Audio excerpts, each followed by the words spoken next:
Hello চাষি বন্ধুরা, আপনারা সবাই কেমন আছেন? তো চাষি বন্ধুরা, আজকের আপনাদের জন্য একটা নতুন ভিডিও নিয়ে চলে এসেছি।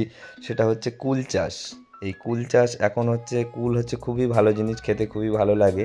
তো এখন কুলটা মোটামুটি চাষে পরিণত হয়ে গেছে, সবজির মধ্যেই পড়ে যাচ্ছে, কারণ এখন কুল প্রচুর পরিমাণে চাষ হচ্ছে। তো এই কুল চাষ সম্বন্ধেই আজকের আপনাদের সাথে আলোচনা করব। তো এটা হচ্ছে বন্ধুরা নভেম্বর মাসের 15 তারিখের পরের ভিডিও আমি এটা। তো এখন যারা কুল চাষ করেছেন তাদের এই সময় কুলে মেনলি দুটো প্রবলেম দেখা যায়। একটা হচ্ছে কুল ছোট ছোট গুটি হয়ে হলুদ হয়ে ঝরে পড়ে যায়, এবং কুলের গায়ে এক ধরনের ছবেদা ছবেদা দাগ আসে, মানে ছাই ছাই টাইপের গোটা গোটা ডোরা কাটা ফুট দাগ আসে।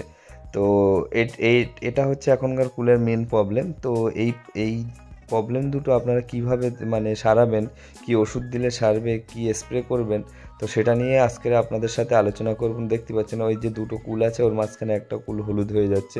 এই রোগটা বেশি দেখা যায়, এবং কুলের গায়ে আপনার ছোট ছোট হলুদ হলুদ আপনার কালো কালো স্পট পড়ে যায়।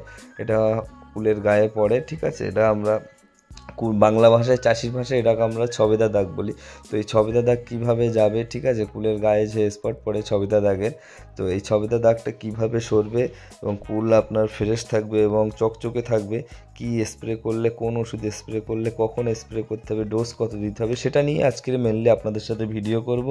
তো আপনারা তার আগে আমার চ্যানেলটি অবশ্যই সাবস্ক্রাইব করে দেবেন, এবং ভিডিওটি ভালো লাগলে লাইক কমেন্ট শেয়ার করে দেবেন। এবং চাষবাসে কোনো যদি প্রবলেম হয় আপনাদের অবশ্যই আমাদের হোয়াটসঅ্যাপ নম্বরে জানাবেন, এবং আমাদের ভিডিওর মাধ্যমে কমেন্ট করবেন, আমরা অবশ্যই আপনাদেরকে হেল্প করব।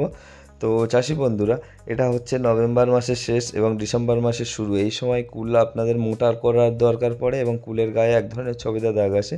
তো এর জন্য, এই ছবেদা দাগের জন্য আপনারা ব্যবহার করবেন বায়ার কোম্পানির নেটিভো। 15 লিটারে আপনার 10 থেকে 12 গ্রাম বায়ার কোম্পানির নেটিভো 15 থেকে লিটারে 10 থেকে 12 গ্রাম, এবং ওর সাথে আপনারা ব্যবহার করবেন রিডক্সিল, মানে ড্রমেটালক্সিল। রিডক্সিলটা আপনারা ব্যবহার করবেন 15 লিটারে আপনারা 5 থেকে 7 গ্রামের মধ্যে রাখবেন, এবং নোটিভো 15 লিটারে 10 থেকে 12 গ্রামের মধ্যে রাখবেন। এবং ওর সাথে আপনারা মানে গাছের খাদ্য হিসেবে ওখানে আপনারা ব্যবহার করবেন অ্যারিস কোম্পানির মোবোমিন, যেটাতে দেওয়া আছে zinc, boron, copper, sulphate, magnesium. এটা আপনারা 15 লিটারে আপনারা স্প্রে করবেন। 15 লিটারে 15 গ্রাম দেবেন, নেটিভো 10 থেকে 12 গ্রাম, এবং রিডক্সিল আপনারা মানে মেটালাক্সিল 35%, এটা আপনারা দেবেন 15 লিটারে আপনার 5 থেকে 6 গ্রামের মধ্যে রাখবেন, 5 থেকে 7 গ্রামের মধ্যে।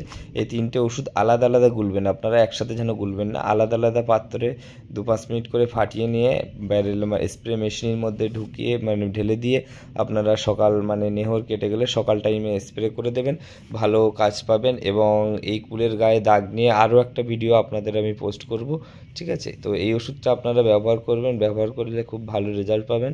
তো এছাড়াও আমি আরেকটা ভিডিও এই কুলের দাগ নিয়ে এবং কুল মোটা করার জন্য আরও দুটো তিনটে ভিডিও আপনাদের পোস্ট করব।